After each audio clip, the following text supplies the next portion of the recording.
સુરતથી થોડો દૂર એક નાનકડા ગામમાં રાજુ અને સીતા રહેતા હતા. રાજુ એક મહેનતુ છોકરો, દિલથી સાદો અને સપનાઓથી ભરેલો. સીતા શાંત સ્વભાવની, આંખોમાં સપના અને દિલમાં રાજુ માટે અનંત પ્રેમ. બાળપણથી બંને સાથે ભણ્યા, સાથે રમ્યા અને સાથે જ જીવન જીવવાના સપના જોયા. ગામની નદી કિનારે બેસીને રાજુ કહેતો, સીતા, એક દિવસ હું મોટો માણસ બનીને તને રાજકુમારી જેવી જિંદગી આપીશ. સીતા હસીને કહેતી, મને રાજમહેલ નથી જોઈએ રાજુ, તું મારી સાથે હોય એટલું જ પૂરતું છે. સમય વીતતો ગયો. ઘરની પરિસ્થિતિ ખરાબ હોવાથી રાજુને કામ માટે શહેર જવું પડ્યું. જવાના પહેલાં તેણે સીતાના હાથમાં નાનો લાલ દુપટ્ટો આપ્યો અને કહ્યું, જ્યાં સુધી આ તારા પાસે છે ત્યાં સુધી મારો પ્રેમ ક્યારેય ઓછો નહીં થાય.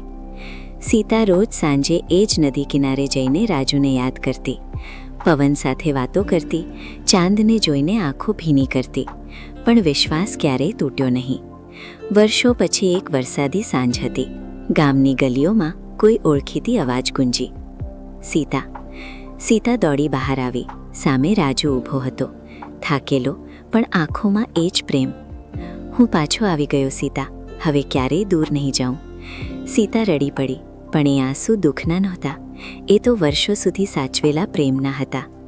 ગામની એ નદી ફરી સાક્ષી બની. બે દિલોનું મિલન, વિશ્વાસની જીત અને સાચા પ્રેમની કહાની.